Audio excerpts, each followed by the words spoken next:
ونصلي على رسوله الكريم أما بعد فأعوذ بالله من الشيطان الرجيم بسم الله الرحمن الرحيم ويبين الله لكم الآيات والله عليم حكيم إن الذين يحبون أن تشيع الفاحشة في الذين آمنوا لهم عذاب أليم في الدنيا والآخرة والله يعلم وأنتم لا تعلمون ولولا فضل الله عليكم ورحمته وأن الله رؤوف رحيم يا أيها الذين آمنوا لا تتبعوا خطوات الشيطان ومن يتبع خطوات الشيطان فإنه يأمر بالفحشاء والمنكر ولولا فضل الله عليكم ورحمته ما زكى منكم من أحد أبدا ولكن الله يزكي من يشاء والله سميع عليم۔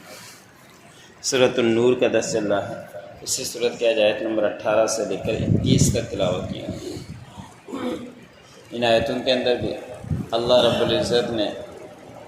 جو گزشتہ آیتوں کے اندر گزشتہ رکوع کے اندر گزرا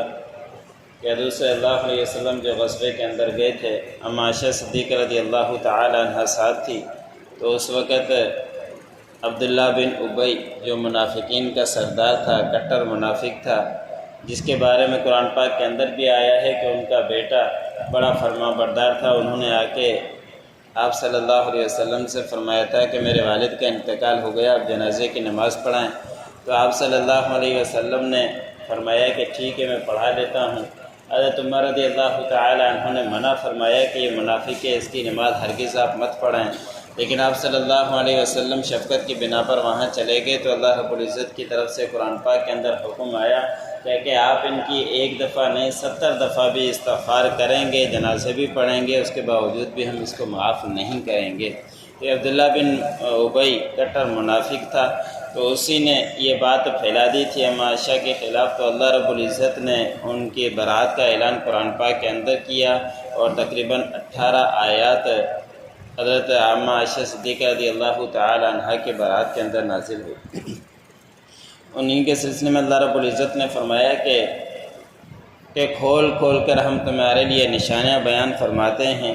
اور اللہ رب العزت جاننے والا بھی ہے اور حکمت والا بھی ہے۔ اللہ رب العزت سے کوئی چیز مخفی نہیں، سب کچھ اللہ رب العزت کو علم ہے۔ اور بے شک جو لوگ پسند کرتے ہیں کہ برائی پھیل جائے مومنین کے اندر، تو ان کے لیے دردناک عذاب ہے، دنیا کے اندر بھی آخرت کے اندر بھی۔ یہ منافقین یہی چاہ رہے تھے کہ بے حیائی کہ معاملہ پھیل جائے، حالانکہ تھی بھی نہیں، لیکن اس کے باوجود بھی شوشہ انہوں نے چھوڑ دیا اور اس کو پھیلانا ہی چاہتے تھے، اور ہر کسی کے زبان میں مجلس میں یہی بات چل رہی تھی، جس کی وجہ سے آپ صلی اللہ علیہ وسلم کو بھی صدمہ ہوا، اما عائشہ صدیقہ رضی اللہ تعالی عنہ کو بھی صدمہ ہوا، اکثر صحابہ اکرام کو بھی صدمہ ہوا، اور یہ بات پھیلا دی انہوں نے اور مشہور کر دی۔ 1 مہینے کے بعد جا کے پھر اللہ رب العزت نے ان کے برات کا حکم دیا۔ تو اللہ رب العزت نے فرمایا کہ یہ لوگ یہی چاہتے ہیں کہ برائی کے کام، بے حیائی کام مومنین کے اندر پھیل جائیں، تو پھر یہ یاد رکھیں کہ ان کے لیے دنیا کے اندر بھی عذاب ہے اور آخرت کے اندر بھی ان کے لیے دردناک عذاب ہے، اور اللہ رب العزت جانتے ہیں ایسی باتوں کو جس کو تم جانتے بھی نہیں۔ اور اللہ رب العزت کا تمہارے اوپر فضل ہے اور رحمت ہے، بے شک اللہ رب العزت شفقت والا بھی ہے اور رحم کرنے والا بھی۔ پھر اللہ رب العزت نے فرمایا کہ جو لوگ اے ایمان والو، تم شیطان کی خواہشات کی پیروی ہرگز مت کرو۔ یہ شیطان ہی نے ایک بات ڈال دی تھی، اور پھر مسلمان بھی مومنین بھی اس کے اندر شامل ہو گئے تھے، اور وہ بھی دیکھا دیکھے ان باتوں کے اندر لگ گئے۔ تو یہ باتیں ڈالنے والے شیاطین ہیں، اور شیاطین ہی برے خیالات دلوں کے اندر لاتا ہے۔ تو 3 صحابہ اکرام بھی ان باتوں کے اندر آ گئے تھے، تو ان کے متعلق روایتوں کے اندر آتا ہے کہ ان کو حد لگا دی گئی تھی، جو جھوٹی کی حد ہوتی ہے،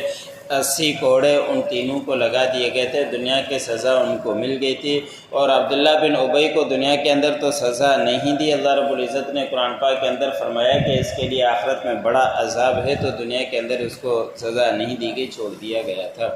تو اللہ رب العزت نے فرمایا کہ ساری باتیں شیاطین ہی تمہارے دلوں کے اندر ڈالتا ہے، تو شیاطین کے ہرگز پیروی مت کرو، اگر اس کی پیروی کرو گے تو پھر تم گمراہی کے اندر چلے جاؤ گے۔ اور جس نے بھی شیطان کی خواہشات کی پیروی کی، بس وہ تو اچھے کاموں کا حکم نہیں کرتا، وہ تو بے حیائی کے کاموں کا، برے کاموں کا تمہیں حکم کرتا ہے، پھر اسی کے اندر لگے رہو اور بھلائی کے کاموں میں نہیں آ سکتے۔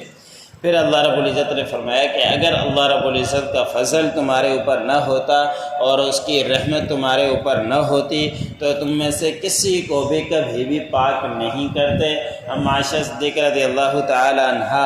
کو بھی پاک کر دیا، ان کی پاکی کا اعلان آیا، اور جو صحابہ اکرام اس کے اندر آگے تھے تین، ان کو بھی سزا دے دی گئی تو ان کو بھی پاک کر دیا گیا۔ تو یہ بھی اللہ رب العزت کا تمہارے اوپر فضل ہے اور رحمت ہے۔ لیکن اللہ رب العزت پاک کرتا ہے، اور ضرور بضرور اللہ رب العزت پاک کرتا ہے جسے چاہے، اور اللہ رب العزت سننے والے بھی ہیں اور جاننے والے بھی۔ وَيُبَيِّنُ اللَّهُ لَكُمُ الْآيَاتِ، اور واضح طور پر بیان کرتا ہے، کھول کھول کر بیان کرتا ہے اللہ رب العزت تمہارے لیے نشانیاں۔ واللہ علیم حکیم، اللہ رب العزت جاننے والے اور حکمت والے ہیں۔ ان الذین یحبون ان تشیع الفاحشۃ، اور بے شک جو لوگ پسند کرتے ہیں کہ وہ بے حیائی کے کام کو پھیلا دیں، فی الذین آمنوا، ایمان والوں میں، لہم عذاب علیم، تو ان کے لیے دردناک عذاب ہے، فی الدنیا والآخرہ، دنیا کے اندر بھی عذاب ہے، آخرت کے اندر بھی عذاب۔ واللہ یعلم وانتم لا تعلمون، اللہ رب العزت جانتے ہیں جس کو تم نہیں جانتے۔ وَلَوْلَا فَضْلُ اللَّهِ عَلَيْكُمْ وَرَحْمَتُهُ، اگر اللہ رب العزت کا فضل اور رحمت تمہارے اوپر نہ ہوتی، بے شک اللہ رب العزت تو معاف شفقت کرنے والے اور رحم کرنے والے ہیں۔